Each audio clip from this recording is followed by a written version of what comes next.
Your credit score might look like just a number, but it isn't. If you watch this video to the end, I promise you that by the end you'll be able to speak about this topic like an expert to anyone. So let's begin. It can be easily understood as a small rating, a boring metric, or a financial report card. But here's a truth that nobody says out loud. Your credit score isn't finance, it's permission. It's an invisible ID card. It lets you in, or it keeps you out.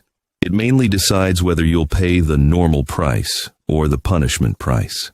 It either opens doors quietly or shuts them without explanation. And the scarier part is this.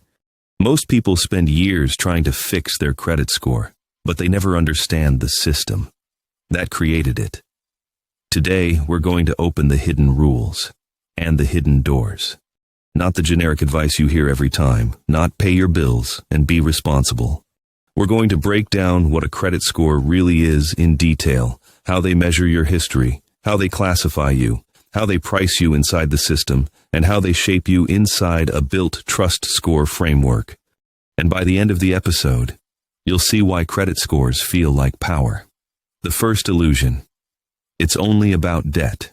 Many people think a credit score is only connected to how much debt you have. That's why they panic when they see a balance.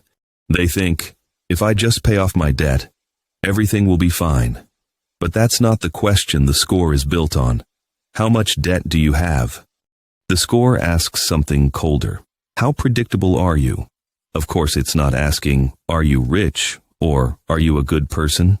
Because creditors and systems treat morality and probability like religion. A credit score is tied to one question.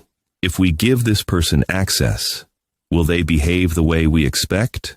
In a system built on credit, subscriptions, rental applications, phone plans, insurance pricing, sometimes even hiring, being predictable is the main foundation. So the credit score becomes a modern trust stamp.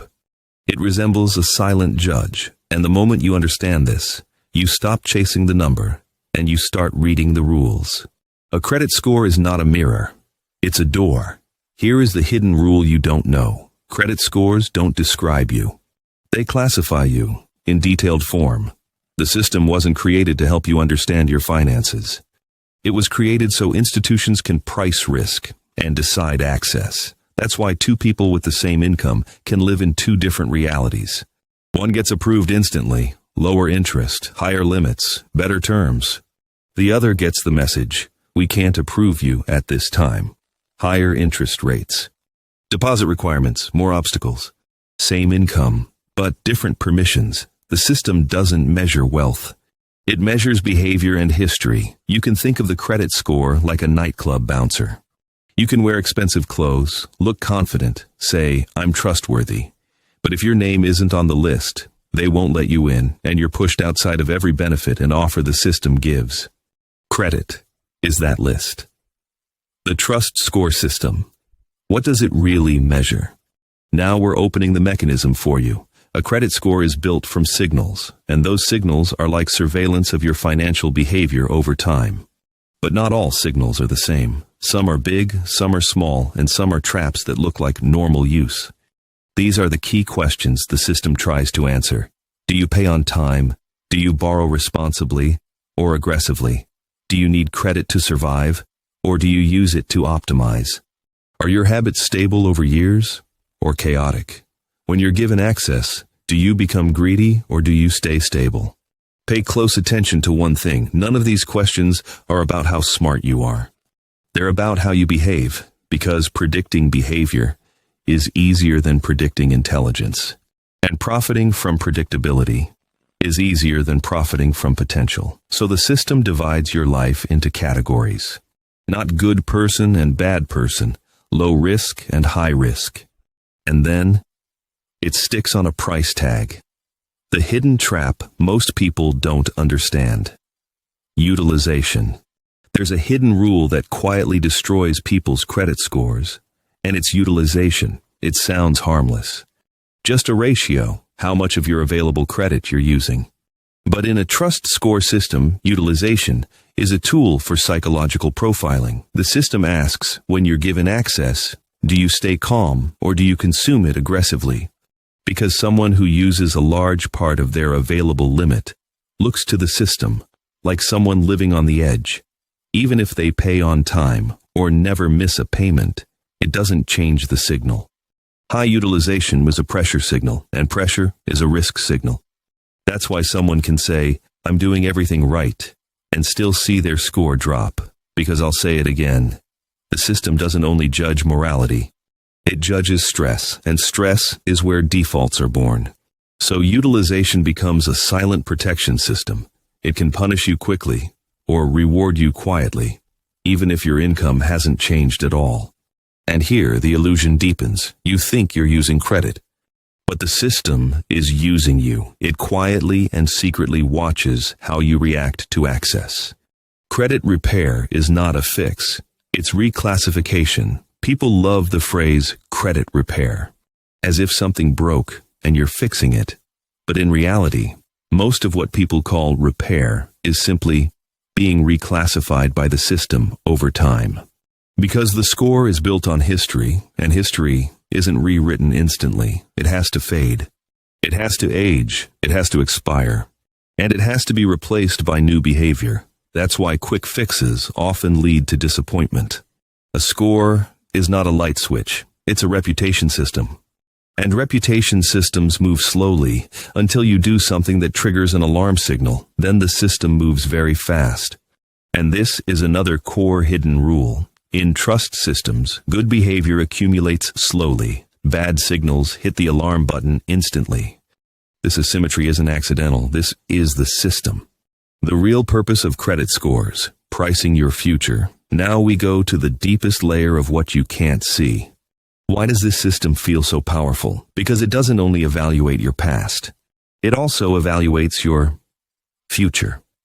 Your score can determine how much interest you'll pay, the total cost of a home, your monthly car payment, whether you need deposits for utilities, where you can rent, what limits you'll get, how much breathing room the system gives you.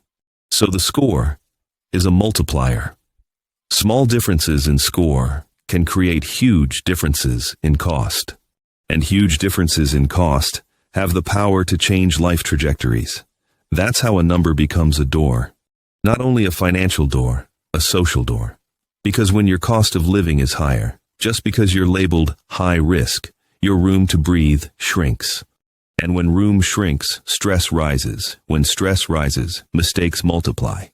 The system sees it and prices it ahead of time. This is the loop. The system doesn't only measure risk, it can amplify risk too. Not because it wants to hurt you, of course, but because its incentives don't care.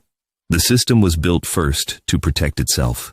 A score is not just one score. There's a twist most people never consider. Your credit score is not just one score. It's based on multiple scoring systems. There are internal scores, behavior scores, fraud scores, risk tiers. Different companies have different models, so two lenders can look at the same person and see different risk. You might think, my score is 720, so I'm completely safe.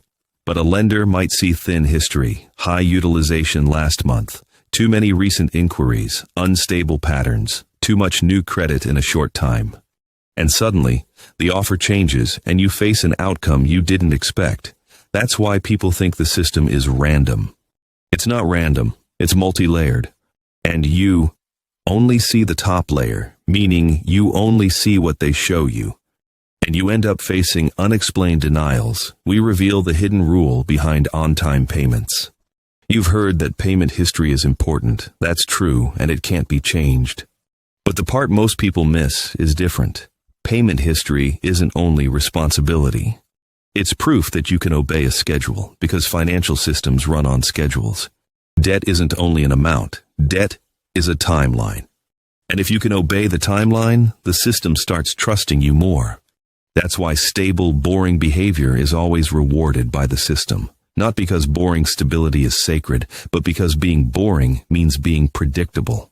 And predictable becomes profitable inside the system. That's why the system values stability over intelligence, habit over talent, routine over risk. It doesn't evaluate your potential, it evaluates your pattern. What should you do with this knowledge? This is usually where videos turn into generic advice. We won't do that. Instead, let me give you a model you can carry.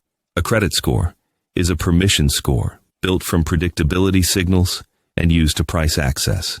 So don't ask, how can I get a higher number? Ask, what signals am I sending to the system right now? A stability signal or a pressure signal? Long-term behavior or short-term survival?